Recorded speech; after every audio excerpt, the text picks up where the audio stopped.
Hello and welcome to our channel. My name is Jade. I'm Matt. And this is Keeping Up with the Kennys. In today's video, we are going to be talking about 10 frugal habits to help you save money and live a little bit more intentionally. You are new here, welcome. We talk once a week on personal finance, personal development, and our debt-free life. If that sounds interesting to you, make sure to hit that subscribe button and notification bell down below. Without further ado, let's get into this video.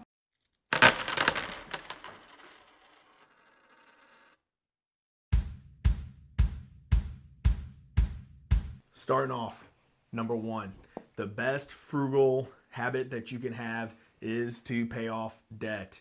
Pay it off and keep it off, right? And the debt will wreck you. Don't let the debt wreck you. You need to wreck the debt. Oh. Yeah. Average consumer debt is $90,000 in America, which is, stop and think for that for a second. Yeah, that's an awful lot. So it's one of those, it's I would say maybe common sense. You know, people want to get out of debt, but it's hard. So right out the bat, we put that as number one because that's the absolute best thing in life in general to financially is to get out of debt and stay out of debt. I agree with that. It steals your monthly income, makes saving way harder, makes living frugally way harder, because how do you live frugally when you have like $800 to $2,000 worth of debts every month? It's kind of hard to be frugal when all your money is going somewhere. All right, so number 2 on this list is creating a budget, which I will post a link to the video that I did on budgeting a couple weeks ago up here. And creating a budget is a huge deal. You need to have one because if you don't know where your money is going, how are you going to save money? How are you going to cut back on things?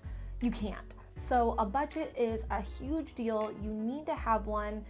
It's really, really, really important if you're wanting to live frugally, be fiscally responsible. You know, it tells all of your money where it's going, what it's doing, because otherwise it kind of just slips away and is spent on cafe lattes and mochas and right now pumpkin spice lattes. So don't let that be you. Don't let your money fall through the cracks. And habit number 3, which is have routines. And well, Matt, how do routines work into being frugal? Well, again, step number 2, Jade so kindly put, the amount of money is spent on coffee in this country is ridiculous. So that is one good routine that, you know, if you wake up extra early, you work out, you know, you read a book, whatever, before you go to work, have a cup of coffee, make your own coffee. Coffee is insanely expensive, and that is just a simple routine that you get into the habit, and healthy habits are a very great thing, and you implement that into your life, and making your own coffee can save you $100 a month, especially if, you know, you're going to buy that venti. True that. Yes. And that also goes with winding down with a plan for the next day. So if you plan out your purchases throughout the month, if you're planning out your day and what you're doing, you're not going to let boredom overcome you, and then you all find yourself at Target buying $250 worth of random stuff you didn't actually need, but you had no plan for the day, so you just kind of ended up perusing. Okay, so number 4 is delayed gratification. We have a huge example of this. We wanted a new bed so bad for so long. However, Matt was still in the process of paying off debt. I was still in the process of saving up money. We were not going to put this bed on a credit card or finance it. We ended up getting a Tempur-Pedic. If you know anything about them, they're expensive. We did have a bed in a box. We thought we had heard such great things and they were gonna be amazing and blah, blah, blah. We hated it after a year. And it's very easy to justify your spending and what you need it, right? Because we both work 12-hour shifts and we need a better bed because we need more sleep. We were just trying to find ways to justify spending thousands of dollars, the big cha-ching on this bed. We had a bed. It worked for the time being. It worked. We didn't need to go into even more debt. for a bed. So we used the process of delayed gratification, and we spent a year saving up money for this new bed. And at the end of the year, we got the bed that we really wanted, and we were able to pay for cash for it. It was not an impulse purchase. We knew what we were saving money for. We knew we had gone to the store. The guy actually knew us by the time that we bought our mattress, because we went in there like 5 or 6 times just laying on mattresses, deciding which one we wanted, deciding which one would be the best fit for us. So it wasn't in any way an impulse purchase or something that we just bought on the fly. It was a planned purchase, and big purchases should be planned purchases. Even small purchases should be planned. You should go to the store with a shopping list that tells you what you're buying. If it's not on the list, you didn't really need it. You just need it now that you see it. So having lists and having set goals of what you're going to the store for helps you save money and live more frugally. Habit number 5, which is use everything up completely, right? Reduce, reuse, that whole thought process, right? If you buy, what do I mean by that? If you buy shampoo, use every ounce of it. If you buy conditioner, use every ounce of it. Use a bar of soap instead of body wash. That goes with everything. Use everything up. If you buy food, don't let it go to waste. That's money going down the drain, and every little bit helps. And especially your car. The same idea goes towards your car as well. Use that car. A lot of people will buy a new car every year, every other year, and a lot of money gets put into vehicles, and they depreciate at such a high value at a high rate. And if you use your vehicle for longer, you're saving money for longer. So make sure use everything up 1,000% completely.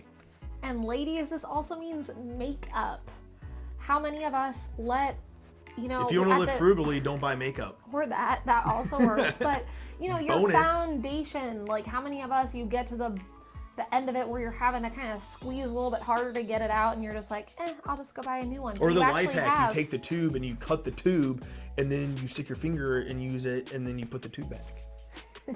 I saw that on Life Hack. I haven't seen that, but you turn it upside down and let all of the liquid go to the bottom of whatever it is, whether it's shampoo, your foundation, whatever, so that it's easier to get that last bit out of it. Use all of the toothpaste. We have a little roll that literally shoves all of the toothpaste to the end of the toothpaste. Yeah. So you use all of it, so that you're not wasting it, because it's a waste of money if you're wasting the product. So number 6. We are going to talk about my literal favorite thing in the entire world, which is buying secondhand.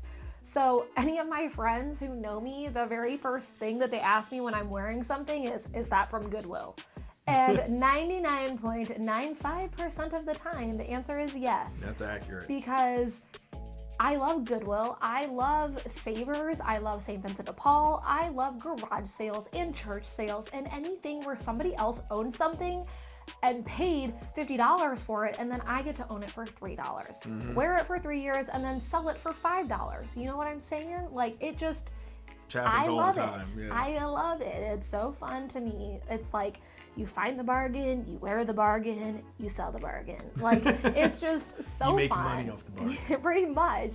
I mean, everything that we purchase, we look for the secondhand option first. A lot of the things on these bookshelves, secondhand. They were books from church sales. They were, little knickknacks that we found at garage sales or, at thrift stores. Yeah. So we always look on the Facebook Marketplace first, or Craigslist, or thrift stores before making any big purchase. We've gotten our dining room table, our armoires, a lot of things, our couch off of these places for fractions of the cost of what they are new. Yeah, we bought our couch secondhand and we sold it for more money. A year and a half later for more money than we paid for it. Yeah.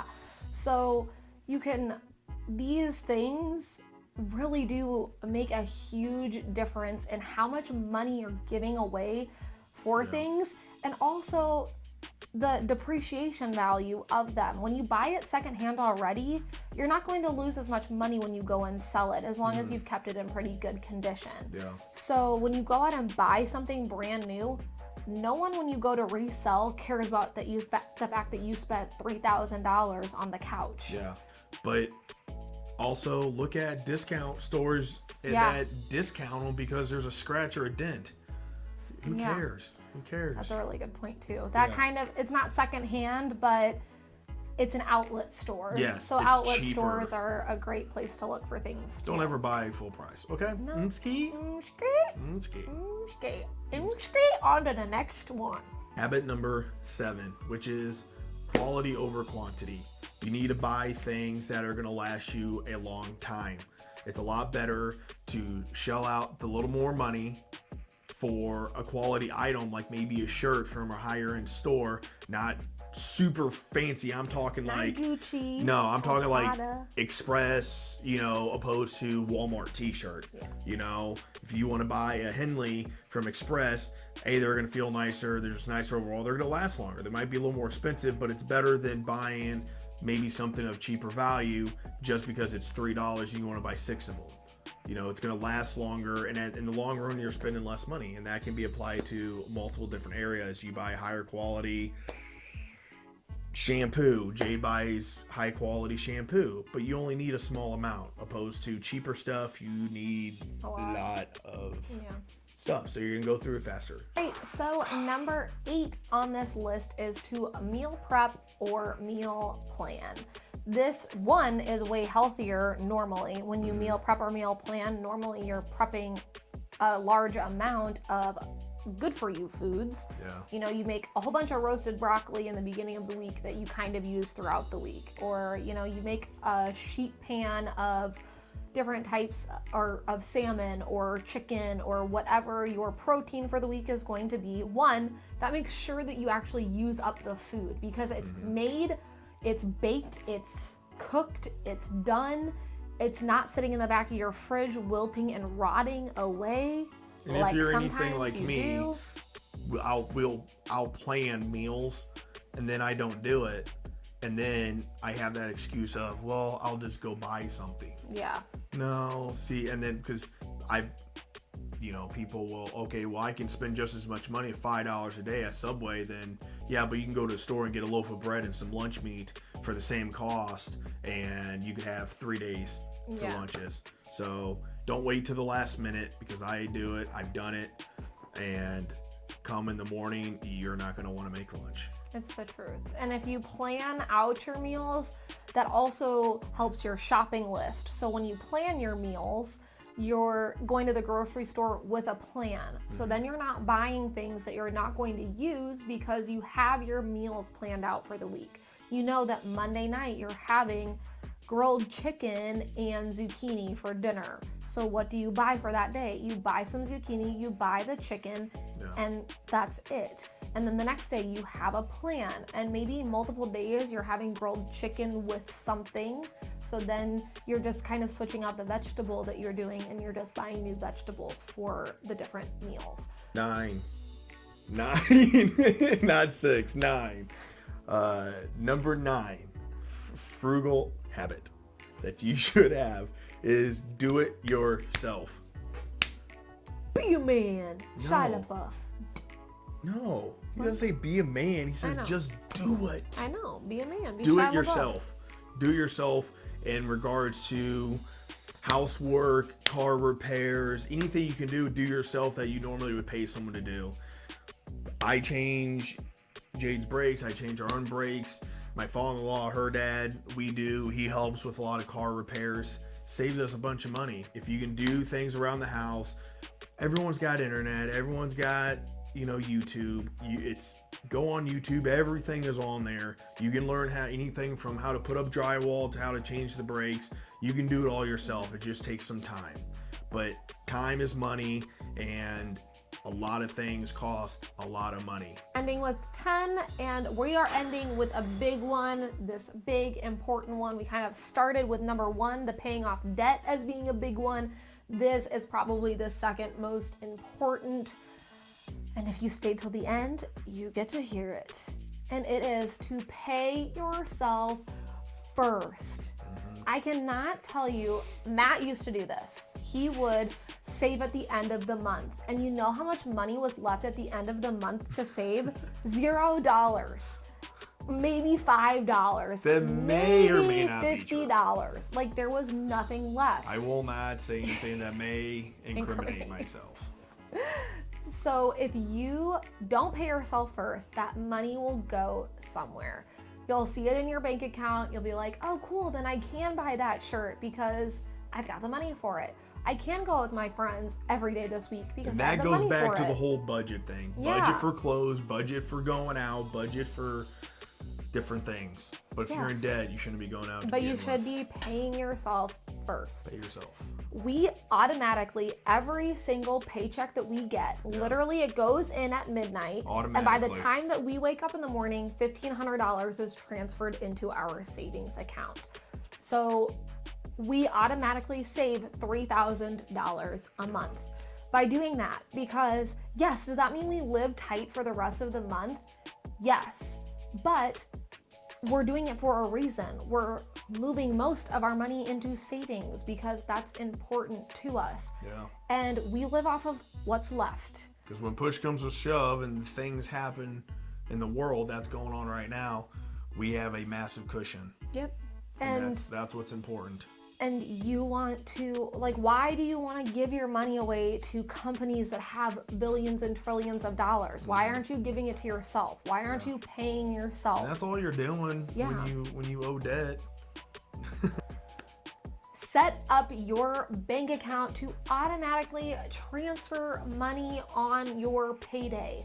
Whatever you can afford to do right now, $200, $2,000, whatever it is, it's so important that you do it because your savings account will start building so fast at money that you thought you didn't have before because you're the most important person in your life. Like, your money should go to you and to what makes you happy and what will build you and your life up and help you save for your goals.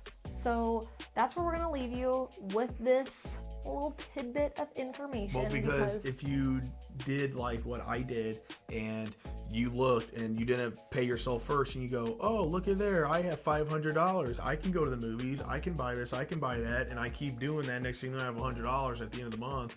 And then I'm like, oh, okay. Because you mentally, you see that money in the checking account. Take it out and then you go, hey, I have $100 for the rest of the month. Yep. For budgeted for going out. We lied. One more. There is a bonus. You want to hear the bonus? You want to hear the bonus? Bonus. Pay with cash. Cash money. Cash money. King. Cash is king. Pay with it. Because mentally, you are handing something over to somebody. We just bought a car and we have the money, but we wrote a check and it was kind of, you want to keep that money, right? But if you pay with cash something, it's so easy. Swipe that plastic, swipe the plastic. And the next thing you know, it's you don't check your bank account and you just spent $350 in the last 3 days doing whatever you've been doing. So pay with cash. I'm not saying carry around $600 in your wallet. Don't do that. Okay? Be smarter than that. Don't carry all that money. But if you're going out to dinner or whatever, pay with cash because you're feeling it. You have to withdraw that out of your bank account to get the cash. It's immediately being deducted out of your bank account. You have it in your wallet, and then now your wallet's becoming empty. You psychologically you attach yourself to that money, and you're like, I don't like giving it away. So I urge you guys, and I test you guys. Is that the word? What am I trying to say? I don't know. I don't know either. Use cash. Use cash money. Yeah. All right, so I think that wraps up this video. I hope you guys enjoyed these 11 frugal habits. Bonus. And they'll help you to kind of live more intentionally, live a little bit more frugally, and help you to save money. I know they've helped us. Drop in the comments if you have any really cool, fun habits that you do to save money or live a little bit more intentionally. We'd love to hear about it. We post videos once a week on personal finance, personal development, and our debt-free life. So if that sounds interesting to you, make sure to subscribe below, and we will see you guys next week. See ya. Bye.